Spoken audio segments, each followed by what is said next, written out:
Hello bachcho, let's read this given question. So the given question says that space wave propagation is used in.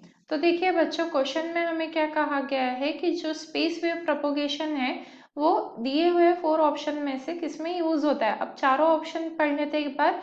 Radio communication, satellite communication, TV communication and telephone. तो इन चारों में से किसमें हमारा space wave propagation use होता है, ये हमसे पूछा गया है। तो इस क्वेश्चन को सॉल्व करने के लिए हमारा की कंसेप्ट क्या रहेगा। Key concept to solve this question, space wave propagation, space wave propagation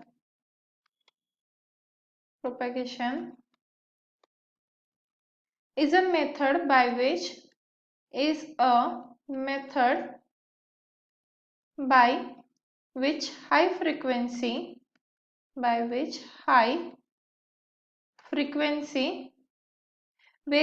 transmitted, high frequency waves are transmitted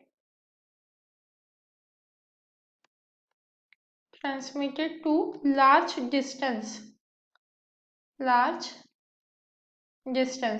तो देखिए बच्चों, हमने की कंसेप्ट में क्या देखा है कि जो स्पेस वेव कम्युनिकेशन है इसमें जो है वो हाई फ्रीक्वेंसी ट्रांसमिट होती है। दूर अगर भेजना है हमें, मतलब लार्ज डिस्टेंस पे अगर हमें देखना है तो इसमें हाई फ्रीक्वेंसी भेजी जाती है। अब ऐसा क्यों होता है? क्योंकि जो हाई फ्रीक्वेंसी है जो लार्ज डिस्टेंस पे ट्रांसमिट की जा रही है वो रिफ्लेक्ट हो पाती है आइनोस्फीयर से। तो इसीलिए यहाँ पे ये एक और हमारे पास इंपॉर्टेंट पॉइंट आ जाता है। The high frequency waves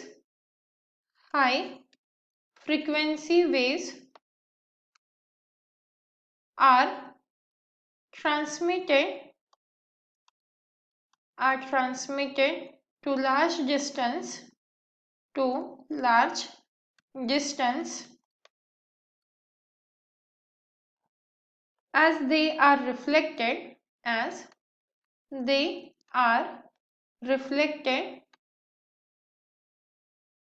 by ionosphere। तो क्योंकि वो आइनोस्फीयर से रिफ्लेक्ट हो जाते हैं इसीलिए जो है वो दूर जा पाते हैं। अब अगर हम चारों ऑप्शन देखें तो radio communication, satellite communication, TV communication and telephone, इन सब में अगर हम देखें तो हाई फ्रीक्वेंसी का यूज होता है।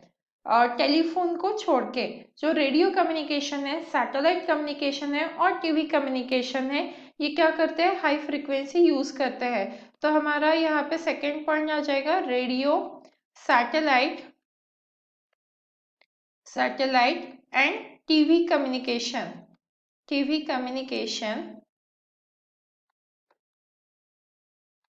uses high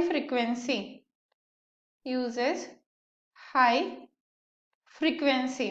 और वही अगर हम फोर्थ ऑप्शन की बात करें तो जो हमारा टेलीफोन है, ये किसका एग्जाम्पल है? ग्राउंड वेव प्रोपोगेशन का एग्जाम्पल है। तो टेलीफोन क्या यूज करता है? ग्राउंड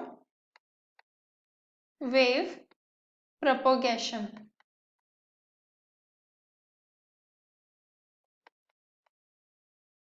तो मतलब इससे हमें आंसर क्लियर हो जाता है, क्योंकि रेडियो, सैटेलाइट और टीवी में हमें हाई फ्रीक्वेंसी यूज करनी पड़ती है। एंड ऑफ कोर्स जैसे अगर हम सैटेलाइट कम्युनिकेशन का एग्जांपल देखें तो कितना लार्ज डिस्टेंस होता है, अर्थ के सरफेस से सैटेलाइट तक काफी लार्ज डिस्टेंस हो जाता है। तो ये जो सभी कम्युनिकेशन है, तीनों ऑप्शन ए बी सी, इनमें हाई फ्रीक्वेंसी यूज होती है। हमें इन्हें लार्ज डिस्टेंस पर ट्रांसमिट करना पड़ता है और लार्ज डिस्टेंस पर ट्रांसमिट करने के लिए हम आइनोस्फीयर का यूज कर सकते हैं। और आइनोस्फीयर हमारा किस में आ जाता है? स्पेस वेव प्रोपोगेशन में। इसीलिए ये जो ऑप्शन ए बी और सी है ये स्पेस वेव प्रोपोगेशन के एग्जांपल्स है। वही अगर हम डी ऑप्शन की बात करें, टेलीफोन, तो वो एक ग्राउंड वेव प्रोपोगेशन में आता है। And hence the final answer for the given question, that is the space wave propagation is used in all the three options, that is radio communication, satellite communication and TV communication. Hope you understood it well. Best of luck.